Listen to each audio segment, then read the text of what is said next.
Assalamualaikum warahmatullahi wabarakatuh. Halo anak-anak, apa kabar? Semoga kita semua selalu dalam keadaan sehat dan baik ya. Hari ini kita akan membahas materi mengenai sistem sirkulasi pada manusia. Sistem sirkulasi atau sistem peredaran darah merupakan sistem peredaran darah tertutup dan sistem peredaran darah ganda. Disebut sistem peredaran darah tertutup karena darah mengalir di dalam pembuluh darah. Sementara disebut sebagai sistem peredaran darah ganda karena dalam satu kali peredaran, darah 2 kali melewati jantung. Fungsi dari sistem peredaran darah ini diantaranya sebagai transportasi, di mana zat-zat sisa metabolisme dibawa oleh darah menuju ke paru-paru, ginjal, dan kulit untuk dikeluarkan dari tubuh. Selanjutnya sebagai penjaga suhu tubuh. Metabolisme menghasilkan energi berupa panas. Darah membawa energi panas tersebut ke seluruh tubuh. Sebagai perlindungan, darah melindungi tubuh terhadap cedera dan invasi benda asing. Mekanisme pembekuan darah dapat mencegah tubuh kehilangan darah. Selanjutnya sebagai penyangga, protein darah bertindak sebagai penyangga melawan perubahan asam basa untuk mempertahankan pH optimum darah. Sistem peredaran darah terdiri atas darah, yaitu cairan yang mengalir di dalam pembuluh darah, jantung, alat pompa untuk mengalirkan darah, dan yang terakhir pembuluh darah, yang merupakan serangkaian saluran tempat darah mengalir. Yang pertama akan kita bahas adalah darah. Darah merupakan jaringan ikat khusus yang terdiri atas sel-sel darah, keping darah, dan matriks yang berbentuk cairan atau plasma. Darah memiliki karakteristik diantaranya lebih berat dan lebih kental daripada air, berbau khas, memiliki pH 7,35 sampai 7,45, warna bervariasi, merah terang hingga merah tua kebiruan, bergantung pada kadar O2 yang dibawa oleh sel darah merah. Volume darah yang beredar di dalam tubuh adalah 8% dari berat badan. Selanjutnya, komponen penyusun darah. Di antaranya, plasma darah yang memiliki komposisi 55% di dalam tubuh, sel darah merah atau eritrosit, sel darah putih atau leukosit, dan yang terakhir, keping darah atau trombosit. Ketiganya berkomposisi 45% di dalam tubuh. Berikut ini merupakan gambaran darah yang terdiri atas eritrosit, leukosit, trombosit, dan plasma darah. Plasma darah merupakan cairan berwarna bening kekuningan. Mengandung 92% air, 7% protein plasma, dan 1% bahan campuran kompleks organik, anorganik, dan gas darah. Plasma darah terdiri atas protein plasma dan bahan campuran kompleks. Protein plasma ada 3 jenis. Yang pertama albumin, yang merupakan protein plasma terbanyak, sekitar 55-60% dari jumlah protein plasma. Disintesis di hati, bermuatan negatif yang sangat kuat untuk mengikat molekul kecil agar dapat diedarkan melalui darah. Berfungsi untuk menjaga tekanan osmosis koloid darah. Selanjutnya globulin, yang membentuk sekitar 35% protein plasma. Globulin ini terdiri atas alfa dan beta globulin yang disintesis di hati, berfungsi sebagai molekul pembawa lipid, hormon, dan berbagai substrat lainnya. Gamma globulin atau imunoglobulin merupakan antibodi, berfungsi dalam imunitas tubuh dan sintesis di jaringan limfoid. Selanjutnya fibrinogen, membentuk sekitar 4% protein plasma, disintesis di hati, berfungsi pada mekanisme pembekuan darah. Selanjutnya bahan campuran kompleks, diantaranya bahan organik terdiri atas glukosa, lemak, urea, asam urat, kreatin, kolesterol, asam amino. Garam mineral terdiri atas natrium klorida, natrium bikarbonat, garam kalsium, fosfor, magnesium, besi, sulfat. Gas darah terdiri atas oksigen, karbon dioksida, dan nitrogen. Selanjutnya ada enzim, antigen, dan hormon.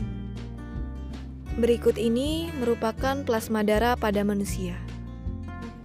Sel darah merah atau eritrosit memiliki karakteristik diantaranya memiliki bentuk seperti cakram dengan lekukan pada bagian sentralnya atau bikonkav, berdiameter 7,65 mikrometer, dibungkus oleh membran sel dengan permeabilitas yang tinggi. Membran bersifat elastis dan fleksibel sehingga memungkinkan sel dapat menembus kapiler. Mengandung sekitar 300 juta molekul hemoglobin yang dapat mengikat O2. Jumlahnya pada laki-laki sehat sekitar 4,2 sampai 5,4 juta sel per milimeter kubik darah. Pada wanita sehat sekitar 3,8 sampai 4,8 juta sel per milimeter kubik darah. Satu tetes darah kira-kira setara dengan 50 mm kubik atau 50 mikroliter. Hematokrit merupakan rasio volume eritrosit yang dipisahkan dari plasma darah dengan menggunakan metode sentrifugasi dibandingkan dengan volume total darah. Nilai sampel darah dinyatakan dalam persentase.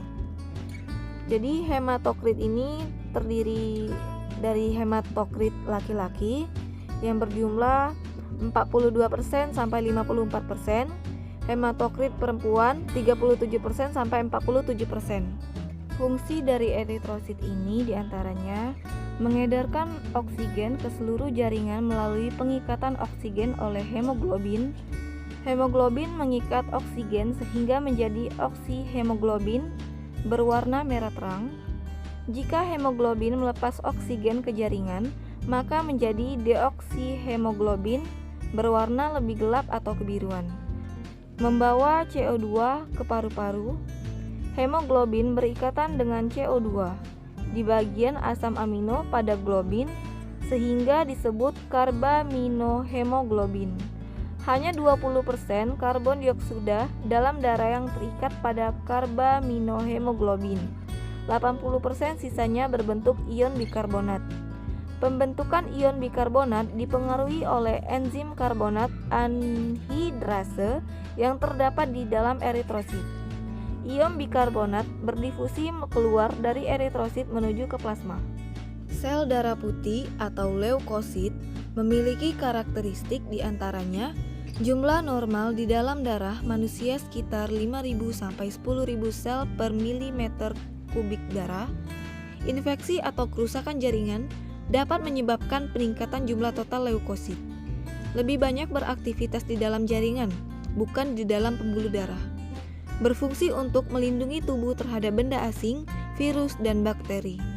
Setelah diproduksi di sumsum merah tulang maupun sumsum kuning tulang, leukosit bertahan di dalam sirkulasi darah hanya 1 hari sebelum masuk ke jaringan. Di dalam jaringan mampu bertahan selama beberapa hari hingga beberapa bulan bergantung pada jenis leukositnya. Bersifat diapedesis, yaitu mampu keluar menembus pori-pori membran kapiler menuju ke jaringan. Bergerak secara amoeboid, yaitu mampu bergerak seperti amoeba sehingga sel menjadi lebih panjang hingga mencapai 3 kali panjang sel awal dalam waktu 1 menit. Kemotaksis, pelepasan zat kimia oleh jaringan yang rusak menyebabkan leukosit bergerak mendekati kemotaksis positif, menjauhi kemotaksis negatif sumber zat. Fagositosis, mampu menelan mikroorganisme, benda asing, dan sel-sel darah merah yang sudah tua atau rusak. Sel darah putih atau leukosit memiliki 2 jenis. Yang pertama ada granulosit yang dibedakan menjadi 3 jenis. Neutrofil berjumlah 60% dari jumlah leukosit. Eosinofil berjumlah 1% sampai 3%. Basofil kurang dari 1%. Selanjutnya agranulosit dibedakan menjadi 2 jenis. Yang pertama ada limfosit 30%, monosit 3% sampai 8%. Keping darah atau trombosit memiliki karakteristik diantaranya merupakan fragmen sel, tidak bernukleus, berasal dari megakariosit yang sangat besar di dalam sumsum tulang, berjumlah 150.000 sampai 400.000 butir sel per milimeter kubik darah, berbentuk tidak beraturan dengan ukuran setengah dari eritrosit atau diameter 2 sampai 4 mikrometer. tidak berwarna, mudah pecah jika tersentuh benda kasar. Sitoplasma trombosit terbungkus oleh membran plasma, mengandung berbagai jenis granula yang berperan dalam proses pembekuan darah. Merupakan struktur yang sangat aktif di dalam darah berumur 5-9 hari.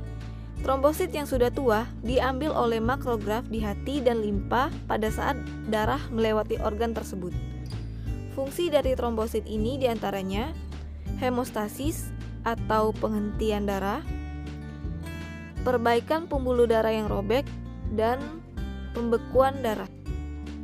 Baiklah, setelah melihat dan mendengar penjelasan materi yang telah Ibu sampaikan barusan, semoga dapat anak-anak sekalian pahami bagaimana sistem sirkulasi pada tubuh manusia. Semoga dapat menjadi ilmu yang bermanfaat untuk anak-anak sekalian. Baiklah, silahkan mengajukan pertanyaan.